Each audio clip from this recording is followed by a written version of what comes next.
Вечерва ќе разговараме за евроинтегративниот пат на нашата држава. Ќе побараме одговори на прашањето зошто во регионов Европската Унија дозволува билатералните прашања да влијаат на евроинтегративниот процес. Ќе зборуваме и за нашата диаспора и колку е важен и нераскинлив дел од нашата татковина. Многу е важно македонската диаспора да биде обединета, да придонесе за промоција на Македонија на меѓународната сцена со цел зајакнување на економските и културните врски во државите каде што живеат македонци. Дополнително ќе дискутираме и за младите, колку се највредниот ресурс на една нација, но и какви мерки ќе преземеме за да ги задржиме младите дома. Почитувани, ќе ставиме и акцент на злоупотреба на фондовите на Европската Унија. Дали и како се злоупотребувале од една страна и од друга страна зошто останувале и дел од нив неискористени. Одговори на овие прашања ќе побараме од вечерашната гостинка, доцент доктор Викторија Трајков, заменик министер за европски прашања и заменик главен преговарач за Европската Унија. Викторија, министерке, добро вечер, добро дојдовте. Добро вечер, благодарам на поканата. Многу ми е драго што дојдовте вечерва тука. Знам дека е недела, си имате и мал ден за одмор, меѓутоа мораме да бидеме тука со граѓаните. Јас би почнал за реформската агенда 2024-2027 година. Каква карактеристика би дале на оваа агенда ви? Да, тоа е нешто најактуелно во моментот што се зборува и нешто за кое што навистина упорно и напорно работеше Министерство, сега веќе Министерство за европски прашања, претходно Секретаријат за европски прашања, и морам да кажам дека нашата реформска агенда е една од најдобрите, односно најдобра во регионот, со што и не пофали од Европската комисија дека добро сме ја сработиле. Она што сега во моментот следува како следна фаза е уствари да ја реализираме баш онака како што е испланирана, напишана и така натаму, што всушност значи реформската агенда. Значи реформската агенда се заснова на 4 столба и тоа е економска интеграција на државата во Европската Унија, потоа регионална економска интеграција што навистина е многу важно сите земји кои што во регионот досоработуваат, забрзување на фундаменталните реформи и тоа што е, да речам, четвртиот како столб, ние така интерно поделено, е финансиската помош за реформите.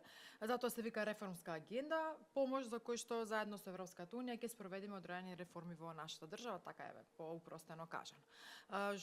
Во делот на што од прилика вака генерално би зафатила таа реформска агенда и каде би биле тие главните реформи, најважно е да се зајакне капацитетот на јавната администрација.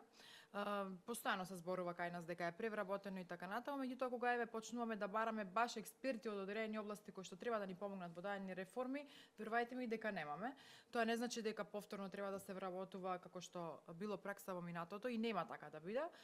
Туку се ќе оди по тој мерит систем за кој што зборуваме ние, а кој што зборува и Европската комисија, но и општо е познат во светот. И она што е особено важно, мислам дека и најголем акцент ќе се даде е реформата во владењето на правото, затоа што сите овие процеси кои што ги гледаме, а и алармираше и премиерот уназад од кога ја превзеловме власта како ВМРО ДПМН, како една партија која што имаше навистина огромна поддршка од граѓаните, и мислам дека таа реформа мора да се случи и конечно во оваа држава секој да биде еднаков пред законот, да нема ваши и наши, него тој кој што ќе се огреши да си одговара.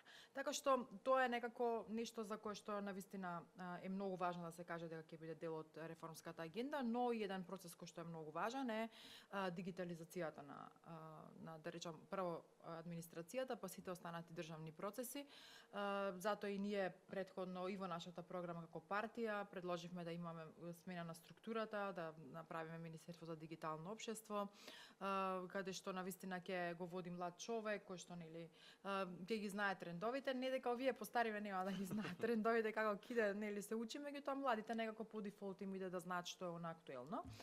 Така што мислам дека тоа некако ќе биде главниот фокус и кога зборувам за владењето на правото, мислам дека треба да се фокусираме, односно ќе се фокусираме на борбата против корупцијата, така што се она кое што е навистина детектирано како минус во државата ќе го зафаќа и реформската агенда и заедно со помош на Европската Унија ќе се спроведат реформите во државата. Ја споменавте борбата против корупцијата и владење на правото. Јас тука би запрашал кои чекори ќе се направат во областа на владење на право и борба против корупција. Навистина има во самата реформска агенда точно се наведени како ќе одат чекорите во тој поглед. Реформа на судскиот систем ние мора да направиме и една од забелешките во извештајот беше и тој дека реформа мора да има затоа што навистина се тоа кое што се случува, се чуваат предмети во фиока, сведоци сме на ваши и наши, како што и претходно нели споменав. Од друга страна пак гледавме какво беше изборот на суди и така натаму. Јавноста е генерално запознаена со тие процеси и верувајте ми дека особено меѓународна заедница кога го пишува тој извештај, го пишува баш онако објективно и транспарентно и точно знае кои се нашите проблеми. Ние не можеме да го скриеме тоа. Јавноста исто така го знае, со помош на медиумите и невладините организации, навистина убаво што отворено се зборува за проблемите. Така е напишана и реформската агенда и така и ќе одат и чекорите. Така што прво она што треба да го направиме се што сме ветиле во платформата која што беше како една матична книга на изборите, односно беше нели дел од стратегијата за комуницирање, она што ние го понудивме пред граѓаните, добивме толкава поддршка, мислам дека тоа ќе го спроведеме и веќе упорно работиме на тоа. Јас немам сомнеш дека ќе ги спроведеме сите оние мерки и проекти што ги имаме во платформата 1198. Би сакал за извештајот на Европската комисија за Македонија. Дали сметате дека е реален, критички? Да. Извештајот е доста објективен и можам да кажам дека ја отсликува реалната ситуација во државата.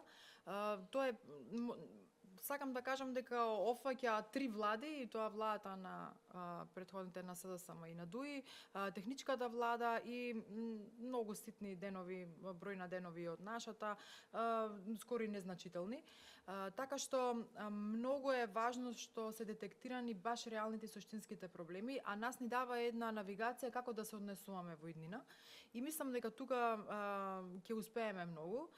Се надевам и сигурна сум дека идниот извештај ќе биде подобар за нас, ќе има навистина подобра оценка затоа што посветено работиме да ги менуваме работите во државата. Јас можам да кажам во поглед на евроинтегративниот пат, на тоа како ние се представуваме пред нашите луѓе, односно и пред меѓународните организации, како и меѓународната јавност, а од друга страна не заборавајќи од каде сме, што сме и ширејќи ја нашата приказна. А знаете, нашата македонска приказна е вредна да се промовира и да се каже низ светот. Така, и треба да знаат дека нашата историја е таа и таа е реалната и нема отргнување од тоа. Во контекст на ова, на патот кон Европската Унија, на еден начин се застанува тука историската комисија со Бугарија. Како досега ја оценувате низината работа и што понатаму со овие комисии? Да, целта на една комисија е да наоѓа решенија кои се добиени во пат на компромис согласно фактите кои што ги има на маса, а не да биде баш онаа фраза со свитка на кичма и совршено одговара во поглед на тоа што беше претходно историската комисија. Затоа ние по превземањето на власта одлучивме дека некои членови од комисијата треба да се променат, бидејќи се беа освен историчари кои што треба да разговараат за македонската страна на застапувањето на историјата. Тука министерот Муцунски направи неколку реформи, нели имавме и консултативни средби кај него и така натаму, така што сите заеднички пробуваме да таа историска комисија кога седне на маса ја раскажува македонската приказна со факти и докази и мислам дека ако се крене дигнитетот на новата историска комисија и се занимаваат со историја, не со политика, тогаш навистина ќе успееме во намерата да излобираме, односно да не ја виткаме кичмата во смисла на тоа што уствари сакаме да постигнеме, што ни е нашата намера и како треба во иднина да се однесуваме. Многу е лошо што историја за Бугарија стана политичка тема, историјата стана политичка тема, а со таа тема ефектите кон нас се такви што водат кон спречување на еден политички процес кој е од исклучителна важност за двете држави. Затоа сметам дека работата на историчарите е да седнат на маса и да разговараат за научни факти, а не за политика. Во контекст на ова, исто споменав и во најавата, за искористувањето на ИПА средствата со оглед на информации, има индиции за одредени криминали, меѓутоа во одреден дел има и неискористеност на тие ИПА фондови. Кој е вашиот став?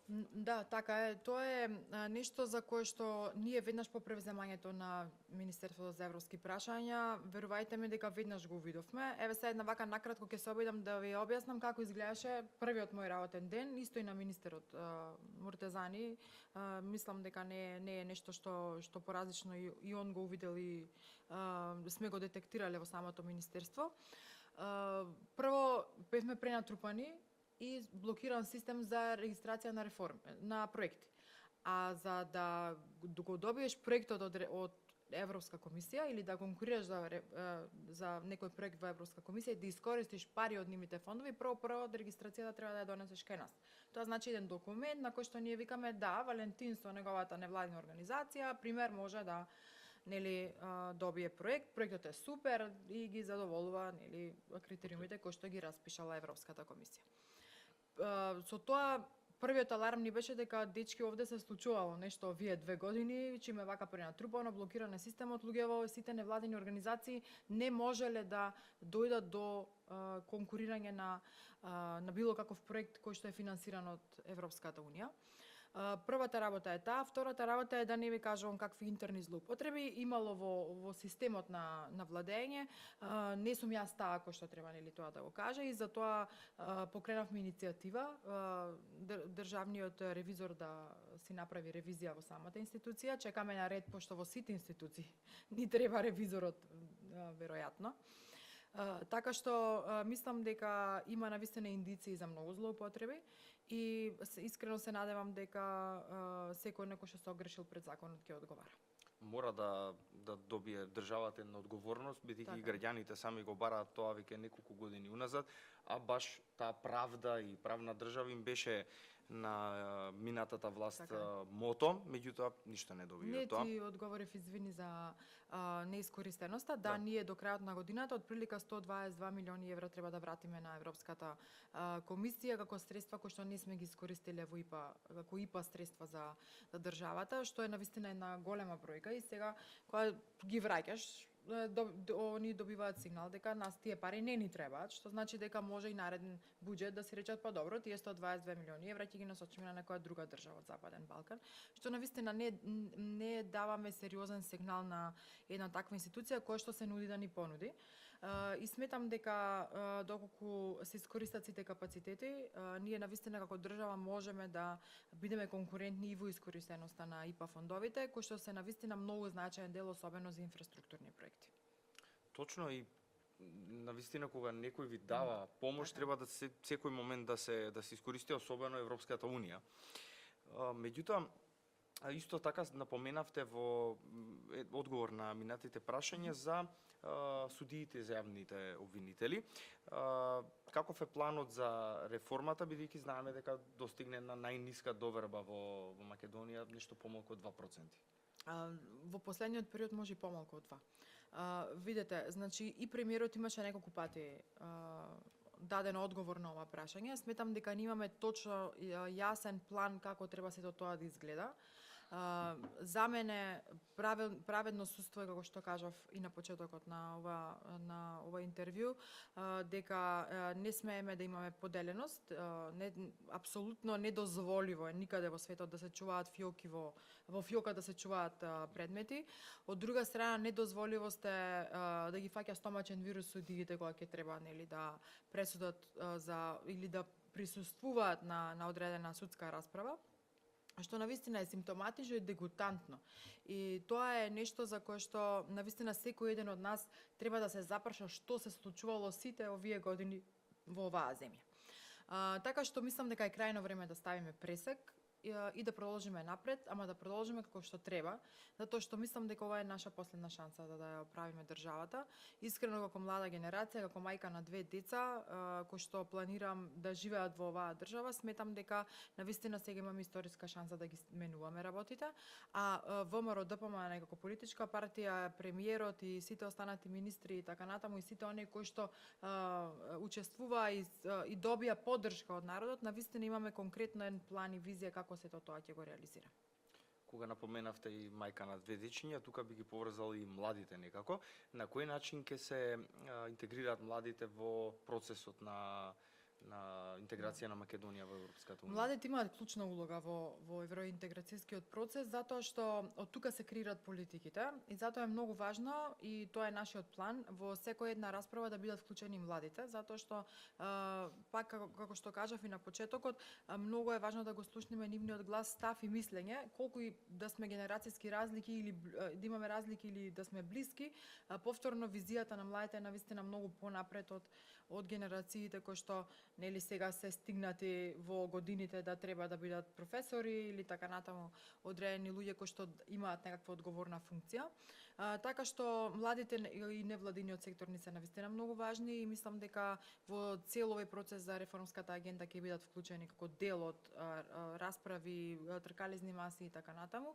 Така што ние не ги напуштивме ни младите и претходно како политичка партија, но и сето она кое што денес е, да речам, суштински важно да бидат дел од процесот, продолжуваме да го пресликавме и во владата и може да видите дека на секоја една стратегија или на секој еден состанок каде што се покровители или организатори владата на нашата земја, апсолутно има присутност на младите и тоа го поздравувам и сметам дека со таа пракса треба и понатаму се продолжи. Министерке, не баш искористив и оваа тема владина дипломатска офанзива за Европската унија, бидејќи гледаме еден поинаков пристап на државата и јас го зборувам тоа скоро секоја емисија дека имаме многу поинаков државнички пристап, односно нема уцени диктати, односно не прифаќаме се што ќе ни се понуди на маса. Па не, извини, Валентин, те прекинав. Значи јас не ни очекував дека ќе имаме со оваа структура, дека ќе имаме таков поданички однос кон државата, затоа што ние и по статут на партијата сепак сме државнотворна партија со две стратешки цели ЕУ и НАТО. Така што продолжуваме по тој пат, но продолжуваме само со гордо крената глава и никако поинаку. Ние, иако сме скоро 5 месеци во влада, навистина многу направивме на дипломатски план, затоа што еве јас како човек кој што доаѓа од дипломатија, претходно бев кариерен дипломат и работев во Министерството за надворешни работи повеќе од 15 години, точно знам процесите како се воделе претходно и можам да направам разлика сега како се водат. Поврзаноста со и поддршката која што ја има и председателот и владата од новата администрација во Америка и така не е случајно, тоа е сепак работа на дипломатската офанзива. Исто така сето она кое што сите оние средби кои што за овие 5 месеци ги направи председателот се навистина од суштинско значење затоа што не се средби како што претходно нели имавме измислени телефонски разговори ако се сеќавате со одредени личности. Па на крајот испадна дека сето тоа е само пранк, така се викаше на пранк, ете така. Така што мислам дека навистина постигнавме многу, имаме уште многу за работа, јас не велам дека не, меѓутоа ентузијазмот и желбата да раскажеме македонската приказна продолжува и понатаму. Всушност тоа го направивме и на последната средба со председателот Макрон, каде што навистина ги отворивме фактите и приказната која што требаше да биде раскажана, но претходно не била раскажана. Така што мислам дека кога луѓето ги седнуваш на маса и аргументирано зборуваш, навистина се добива еден друг впечаток за тебе, а од друга страна како вика народот, си ја вртиш на твоја страна волата. Меѓутоа мислам дека офанзивата наша продолжува и дека ние не застануваме тука, имаме уште многу да се работим, иако некои процеси не можеме да ги вратиме назад. Потпишани се меѓународни договори со да речам со една голема тежина, но сето она кое што можам да го кажам го следува во иднина, нема да биде ништо повеќе од Македонија пред се и над се. Македонија пред се и над се, точно, и здравие за брз период да бидеме членка на Европската унија.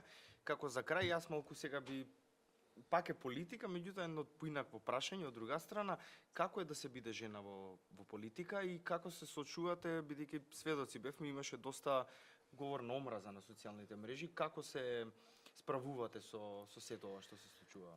Знаеш, Валентин, малку е тешко, затоа што ете така невкусни коментари се читаш за себе, но види дали доаѓаат од еден центар, претежно доаѓаат од еден центар сите тие работи.